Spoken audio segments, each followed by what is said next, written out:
Bonjour chers amis, bienvenue à Couleur TV et bien sûr dans l'émission Le Secret qui vous donne des astuces pour vous améliorer personnellement, devenir un leader inspirant et bien sûr un leader qui aura de l'impact sur la société africaine. Alors restez connectés pour ce troisième épisode. Dans cet épisode, je vais vous parler de la psychologie qu'un leader doit avoir pour avoir un impact sur sa société.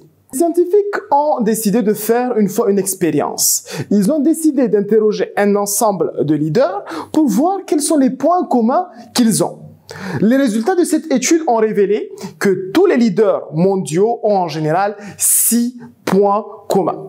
Aujourd'hui, je vais partager avec vous quels sont ces 6 points communs pour que vous puissiez les développer. Le premier point que tous les leaders mondiaux ont, c'est ce focus. Ils sont constamment concentrés sur le projet. C'est vrai, vous allez voir, les entrepreneurs, en général, ont beaucoup de projets qu'ils sont en train de gérer.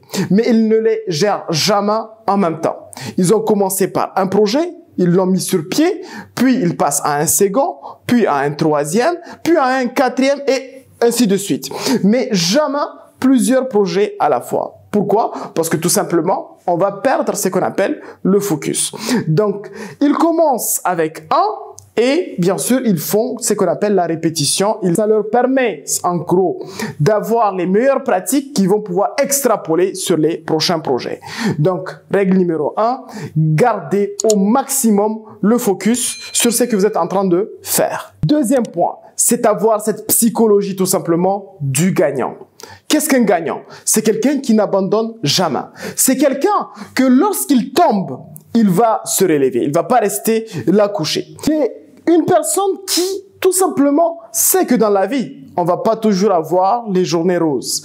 Que la vie est pleine de difficultés, elle est pleine de challenges que nous devons relever. La vie ne va jamais vous faire des cadeaux.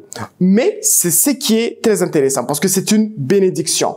Lorsque la vie est difficile avec nous, lorsqu'elle nous sert dans une certaine mesure, cela nous permet donc de devenir plus forts.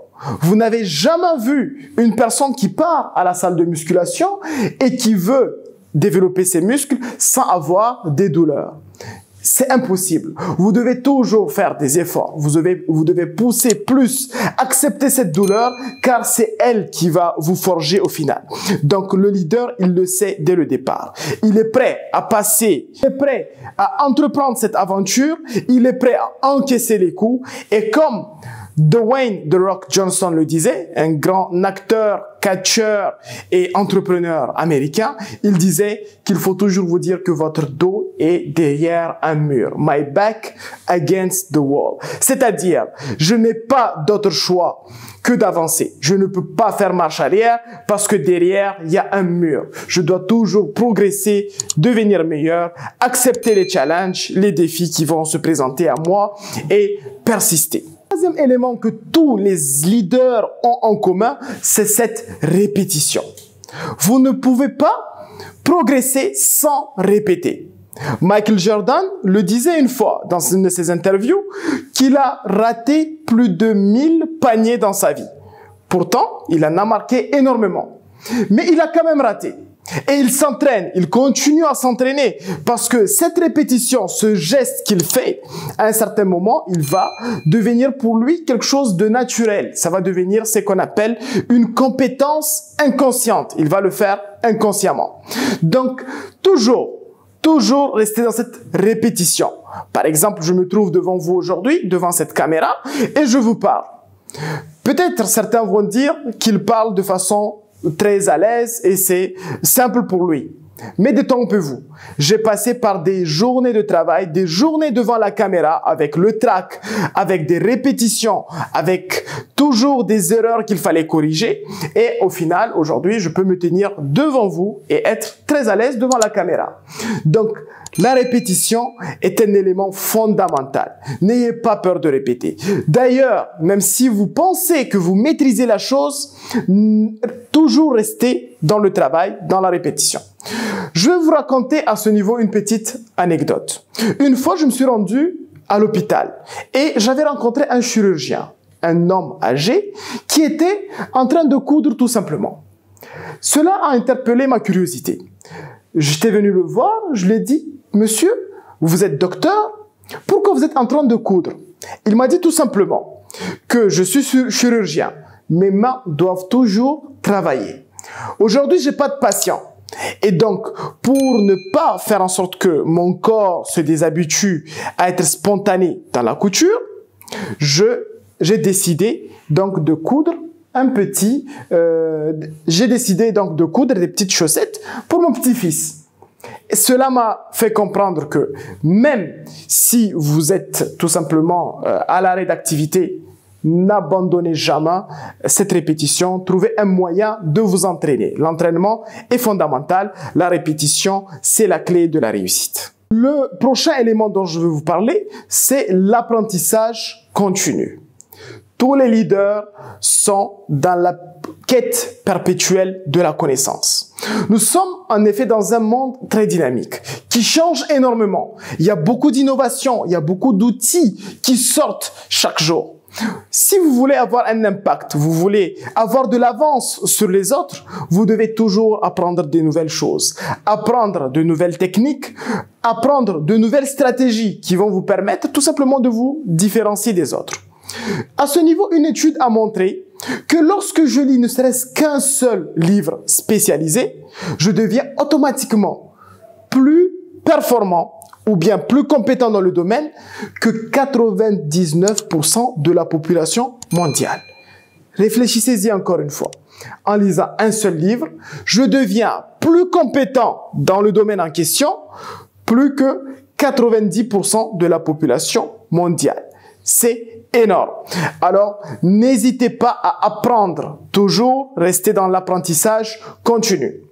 L'erreur, justement, que beaucoup de personnes commettent, c'est de penser qu'après l'école, qu'après l'université, qu'après un diplôme supérieur, l'apprentissage s'arrête. Détrompez-vous. L'apprentissage ne s'arrête jamais. Vous devez toujours consacrer du temps à apprendre, ne serait-ce qu'une heure ou 30 minutes par jour, mais apprenez quelque chose de nouveau et notez-le. Ça va changer votre vie. Un dernier point dont je vais vous parler, c'est le mentorat. Tous les leaders, malgré parfois leur statut qu'ils ont dans la société, ils ont toujours des mentors. Ils ont des personnes qui ont une plus grande expérience qu'eux et qui sont là pour les guider. En quelque sorte, des maîtres, des coachs, des enseignants, des formateurs qui sont là, qui les accompagnent régulièrement. Vous allez voir, même les plus grands sportifs au monde, ils ont des coachs, ils ont des mentors, ils ont des personnes qui leur partagent leur expérience et qui leur permettent d'éviter certaines erreurs. Donc, soyez très intelligent, entourez-vous des coachs et bien sûr, entourez-vous de ces coachs ou bien des mentors. Assurez-vous que ce sont des vrais mentors. Pourquoi? Parce que vous pouvez retrouver aujourd'hui sur Internet une panoplie de coachs qui vous donnent des informations à 2 balles. On les appelle les coachs à 2 dirhams 50, qui vous vendent des livres juste pour gagner eux-mêmes de l'argent. Donc, cherchez quelqu'un que vous connaissez réellement, quelqu'un qui a un vécu et pas forcément quelqu'un qui a toujours réussi. Parce qu'on apprend beaucoup plus de personnes qui ont échoué. C'est pas toujours voir quelqu'un et dire qu'il a réussi, je vais faire comme lui, c'est lui qui sera mon mentor. Non. Un mentor peut être une personne qui n'a peut-être pas réussi dans la vie, qui a commis beaucoup d'erreurs et vous allez apprendre avec lui les différentes erreurs que vous, à votre tour, vous n'allez pas commettre. La dernière chose, le dernier point que tous les leaders ont en commun, c'est bien sûr le fait d'avoir des élèves. Vous savez, la meilleure des choses à faire pour apprendre quelque chose, c'est de l'enseigner. Rappelez-vous lorsque vous étiez à l'université. Parfois, on vous donne un travail de groupe et vous prenez l'initiative, vous êtes le leader de ce groupe, vous faites des recherches et vous exposez cela à vos camarades.